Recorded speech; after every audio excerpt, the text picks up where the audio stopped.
Mais d'autres fois, au contraire, Odette était sur le point de partir en voyage. C'était après quelques petites querelles dont il choisissait le prétexte qu'il se résolvait à ne pas lui écrire et à ne pas la revoir avant son retour, donnant ainsi les apparences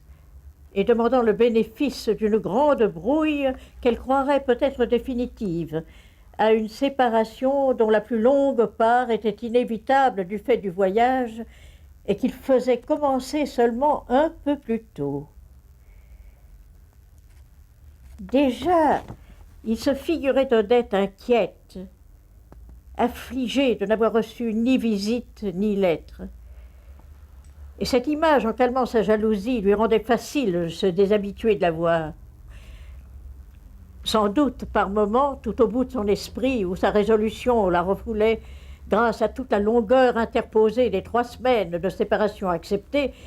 c'était avec plaisir qu'il considérait l'idée qu'il reverrait Odette à son retour. Mais c'était aussi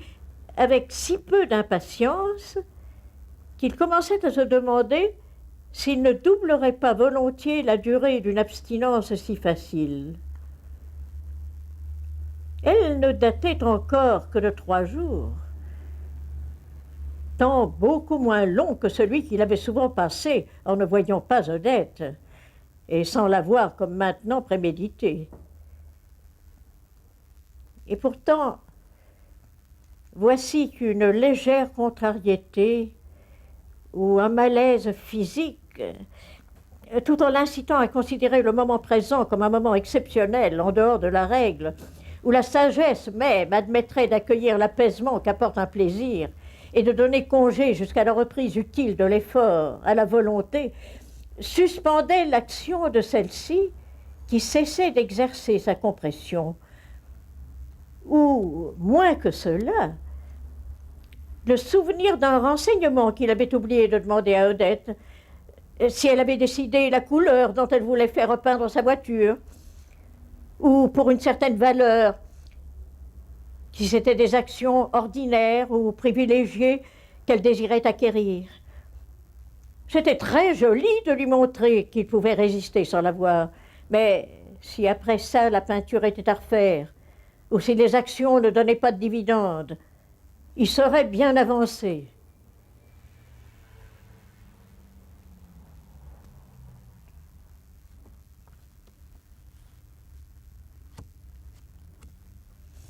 Et voici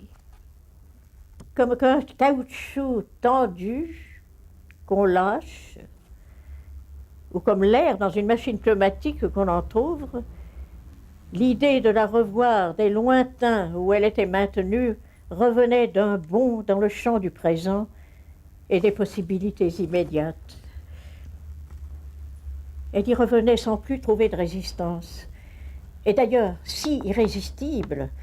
que Swann avait eu bien moins de peine à sentir s'approcher un à un les 15 jours qu'il devait rester séparé d'Odette, qu'il n'en avait à attendre les 10 minutes que son cocher mettait pour atteler la voiture, qui allait l'emmener chez elle, et qu'il passait dans des transports d'impatience et de joie, où il ressaisissait 1000 fois, pour lui prodiguer sa tendresse, cette idée de la retrouver,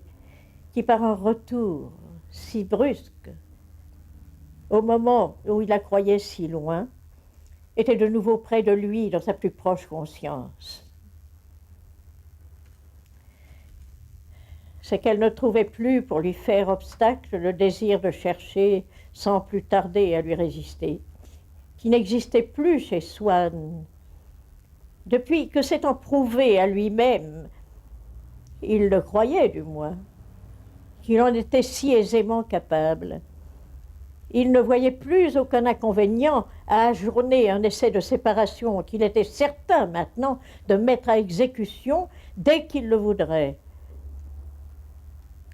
C'est aussi que cette idée de la revoir revenait parée pour lui d'une nouveauté, d'une séduction douée d'une virulence que l'habitude avait émoussée,